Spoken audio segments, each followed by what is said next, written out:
gospel meeting. I'm very excited about this meeting. I heard Brother Iverson a little over a year ago, I guess, and was greatly impressed. He is a really good preacher, and I know that we're in for a treat, and I'm excited about this meeting. I always get excited about gospel meetings. One of the things I'd like to remind everyone about the announcement is that that day we will be meeting at 2 o'clock for the afternoon service, allowing sister congregations and others to come and be with us for that occasion, which will give us a little more time to kind of spruce things up in here. If you have a leaf blower or rakes or something, maybe some large garbage bag, we could rake everything up in the middle of the aisle, and maybe we could clean it up enough for the visitors not to sit in the trash when they come to visit with us. If you could help out in that matter, it would be very helpful, and we would greatly appreciate it.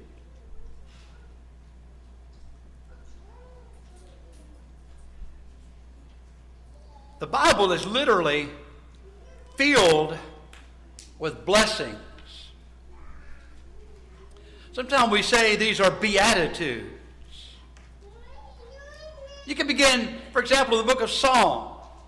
Psalm 1. Blessed is the man that walks not in the counsel of the ungodly, nor stands in the way of sinners, nor sits in the seat of the scornful, but his delight is in the law of the Lord, and in his law doth he meditate day and night. Or maybe the second psalm, blessed is the man who trusts in the Lord. Or the 84th psalm, blessed is the man who dwells in the Lord's house. The 94th psalm, blessed is the man whom God chastises.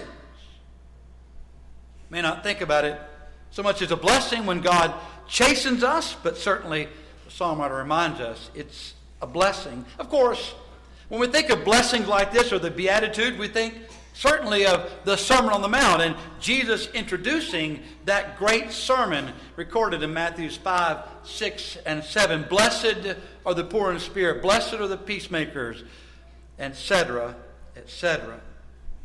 But for our attention this afternoon, I want to read some passages in Luke chapter 12, and there's something in particular that will catch your attention, as certainly has caught mine, and I hope that you're going to see it when we read it for the first time. Beginning of verse 37, Jesus said, blessed are those servants whom the master, when he come, will find watching. Assuredly, I say to you that he will gird himself and have them sit down to eat, and will come and serve them. And if he should come in the second watch or come in the third watch and find them so, blessed are those servants. But know this, that if the master of the house had known what hour the thief would come, he would have watched and not allowed his house to be broken into. Therefore, you also be ready, for the Son of Man is coming at an hour you do not expect. It's my understanding that Jesus is here warning us, reminding us of his return,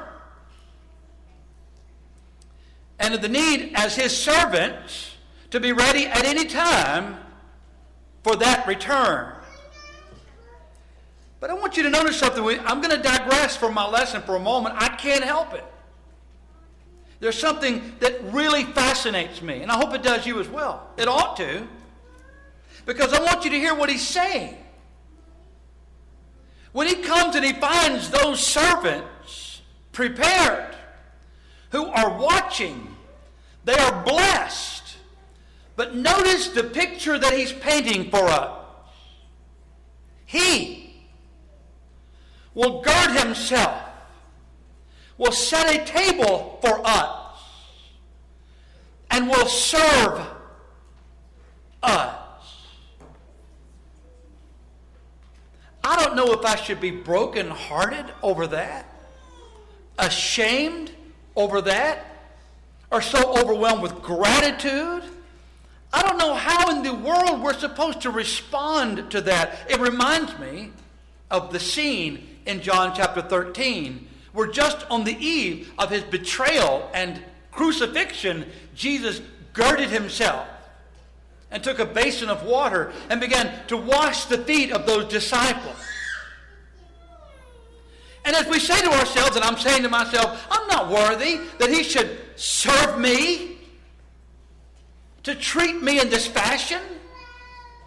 Consider Peter. Consider the other apostles. And yet remember that Jesus on that occasion, unworthy though they were, was willing to gird himself and to serve them. But let's not lose sight of the lesson. Blessed are those servants who are watching. Blessed are those servants who are watching. You know, we use the word watch in a number of ways. We might say, hey, watch out. Or, watch where you're going. It might be, Mom, can I watch cartoons today? Or, will you watch my luggage for a moment? Perhaps the best definition I've seen regarding the word as it's used here in Luke 12 is found in Random House Webster's College Dictionary, which defines watching in this way. Number one, alertness, not casual observation. And number two, alertness which is needed in light of what is expected. In this case, what is expected is the Lord's return. And so Jesus is saying to us to be prepared in light of the fact he could return at any time. Be ready, for the Son of Man is coming at an hour that you do not expect. Unfortunately, the vast majority of mankind will be unprepared when he returns. Peter tells us, 2 Peter 3, one of the primary reasons for this. He said, because they're going to reason among themselves that all things continue as they were from the beginning of the creation. But Peter also reminds us, for this they willingly are ignorant of. They're suppressing the truth. They're trying to convince themselves the Lord's not going to return. We're not going to have an issue with the Lord's return because, the sun rises and the sun sets. Nothing has changed. Nothing ever will change. And so we're lulled into a sense of complacency and a sense of never will it change. And Peter's reminding us it's going to change, and it's going to change abruptly. And so he's reminding us to be prepared. The New Testament consistently urges us to watch. In 1 Thessalonians 5, Paul said, watch and be sober. Peter tells us why we should watch and be sober, because your adversary, the devil, as a roaring lion, walks about or roams about seeking whom he may devour. 1 Peter 5, verse 8. Paul said again in 2 Timothy 4:5, watch in all things. In Mark 13:37, what I say unto you, I say unto all, watch. That's not casual observation. That's alert. That's paying attention. And the question I want to raise this afternoon, what exactly are we to pay attention to? What are we to be watching? Number one, we need to watch ourselves. And that's the primary meaning here, isn't it? You need to watch out for yourself. Paul said in 2 Corinthians 13 and verse 5, examine yourselves, whether you be in the faith, or prove your own selves. Know you not your own selves, that Jesus Christ is in you, except you be reprobates. I think one of the hardest things to do is to be perfectly honest with oneself. It's so easy to see what others are doing that's wrong. It's easy to point out the faults and critique the actions of others. It's something else to look at ourselves and say, I'm no different, I'm no better, I've got faults of my own. We're prone to excuse, as I was mentioning this morning, or to justify our own actions. There's a reason why I do what I do, and I'm justified in doing what I do. And I believe at the end of the day, the reason we engage in things we shouldn't engage in and do things we shouldn't do is because we fail to watch primarily our hearts. we were not careful to observe a change or a shift in our thinking. Sometimes it happens gradually over time. It can be a series of events. Sometimes it can be a catastrophic event. It changes all at once, suddenly, overnight. I know that oftentimes, as members of the church, what affects us are problems within the church. Sometimes it's like chipping away, slowly chipping away, until eventually we find ourselves discouraged and bitter and angry and wondering if anything will ever get any better. Sometimes things happen that we don't foresee, and it bothers us. It hurts us. We have to be careful to guard our hearts. What are we taking into our minds? What attitudes are we allowing to grow and to develop in our hearts? And what kind of heart should we have? Well, the Bible is very explicit about that. Let this mind be in you, which was also in Christ Jesus. What kind of mind was that? Well, it was a mind that received a lot of discouragement. I was talking to the teenage class this morning, and I know that I'm talking to people this afternoon, some of which I'm confident are discouraged. I think sometimes we get discouraged because we don't see adequate progress. We don't see what we think we should see at this point in our spiritual journey. One of the things that caught my attention this morning in our study of Matthew 17, in that Mount of Transfiguration, there are two other recorded episodes, one in Mark and one in Luke. If you read those together, a lot of interesting information there. For example, when Moses and Elijah were talking with Jesus, they were talking to him about the manner in which he was going to die. That's interesting. So Peter, James, and John, they heard Moses and Elijah having this discussion with Jesus about his upcoming death. And then as they're coming down from the mountain, Jesus said to Peter, James, and John, don't tell anyone what you've seen until I've been raised from the dead. And Luke tells us they were asking among themselves, what does it mean, the resurrection of the dead?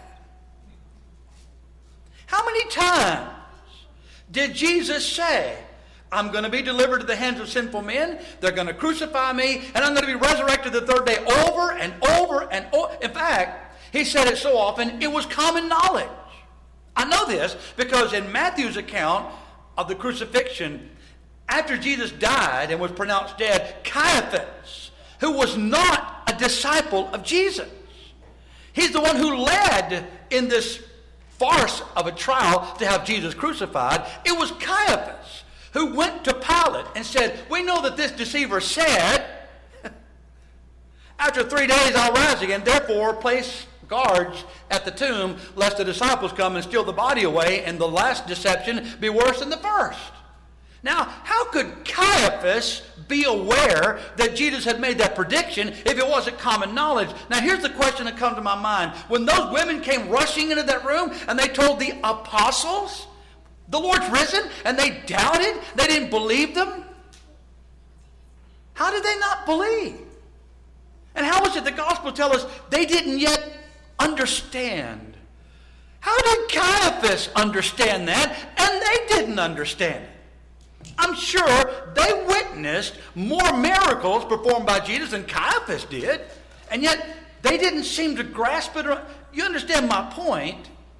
Is that we're so quick to be discouraged when we think we're not seeing the kind of progress we believe we ought to see. We need to think more like Christ and not allow others to discourage us so easily and so quickly. It takes time sometimes for ideas and practices to sink in. If we're not careful, if we're not watching our hearts, we may hear what Jesus is saying in Matthew 24 in a very negative light. If that evil servant shall say in his heart, said Jesus, my Lord delays his coming, and shall begin to smite his fellow servants, and to eat and drink with the drunken, the Lord of that servant shall come in a day when he's not looking for him, in an hour that he's not aware of, and shall cut him asunder, and appoint him his portion with the hypocrites. There shall be weeping and gnashing of teeth. So I say to you, number one, we need to watch ourselves. We need to watch our hearts, our attitudes, our mindset, because it has a direct bearing on our behavior. Number two, I need to watch out for others. In Hebrews 3, verse 13, the Hebrew writer said, exhort one another daily while it is called today, lest any of you be hardened through the deceitfulness of sin. I have a sincere confession to make, acknowledging a huge weakness on my part. I'm aware of the power that encouraging words have on other people. I have been one who has benefited many times from receiving encouraging words. My mother used to encourage me as a young man. She still does. And I said to her then, I say to her now, you don't know me very well, but she would say nice things to me and encourage me as a mother would, and I appreciate that very much. Last month, I celebrated my 19th year as a minister in this congregation. It's hard to believe it's been 19 years since I came here. But I have to be honest with you. When I came here to be the preacher, I was an absolute mess. My heart was broken. I did not see any way forward. I had no desire to preach or to even be a regular faithful member of the church, to be quite honest with you. I had never felt so betrayed and hurt in my life. And I came into this congregation very cynical, very discouraged. Brother John Vines took me under his wing. And he would constantly tell me what a great asset I was to this congregation. There were many times I would openly laugh in his face. I was that cynical. It took years of this man telling me over and over again, you are exactly what we need. You are the preacher we need. You are a good man. You are a great preacher. It took a long time, but I started to believe it. And I cannot tell you how desperately I miss his words of encouragement. How desperately I need those words of encouragement. Now, if I'm aware myself of how desperately I need those words, I know that you need words of encouragement. And I want you to know that I often am encouraging you in my heart. It just doesn't come out in my words. That is the confession I'm making. It's the struggle I have. I don't know why I have such a hard time saying what I really feel as far as encouraging people. It's not a good thing. It's a weakness that I have, and I'm struggling to overcome it. And some of you are aware of it and constantly remind me, edify, preacher, edify. And you're right. I have no issue with that challenge. I recognize it is indeed something I need to work on. How wonderful it would be if all of us could accept the challenge to start working on encouraging each other. Now, sometimes you hear the expression, fake it until you make it.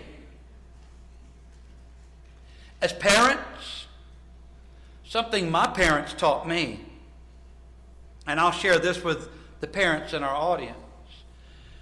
You know things about your kids. You know things they're doing that aren't right and that aren't good. And I think sometimes as parents, we want desperately not to present a rose-tinted view of life to them. We don't want to give them the impression that we're naive or stupid or we have our head in the sand and we're not aware of just how bad they are and what they're doing. But this fake it till you make it thing is powerful when coming from a parent.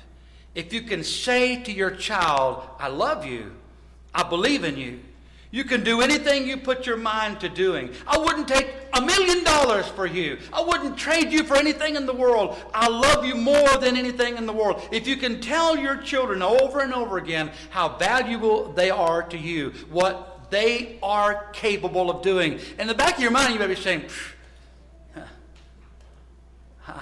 their track record doesn't seem to add up to this. But tell them anyway.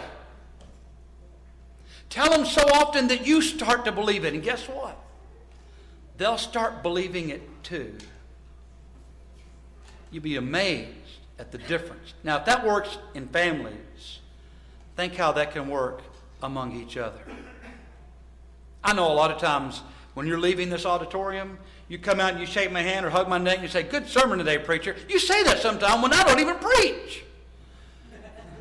And I'm thinking sometimes it's just habit.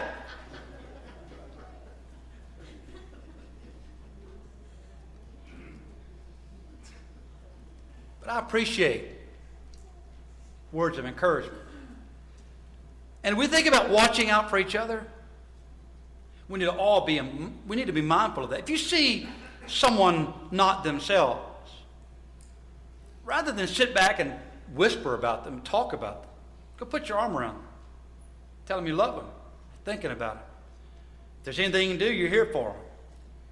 We need each other desperately. So Jesus said, blessed is that servant who, when he comes, he'll find watching. You need to watch yourself. You need to watch out for others. And certainly we need to watch for the lost. Joe has been reminding us so well. And, Doug, you're right. You're not the only one that's made that observation. I think everyone that's been hearing Joe's class has concluded this guy needs to preach. He's an outstanding teacher and is doing an outstanding job in this class. And I think he's got the potential. In fact, he is ready to be a preacher. I just don't want to encourage him to leave here. I could step down, he could start preaching, I could do something else. That would be fine by me too, but what an outstanding asset Joe is to this congregation. Amen. I appreciate him so much, as are so many of you. And as he's reminding us, the people around us that we say we love are lost. Paul said to the Ephesian elders, I take you to record this day that I'm pure from the blood of all men, for I've not shunned to declare unto you the whole counsel of God. I believe Paul had in mind the words of Ezekiel, the prophet. As God told Ezekiel, I've set you a watchman to the people. And Ezekiel was a watchman to the people.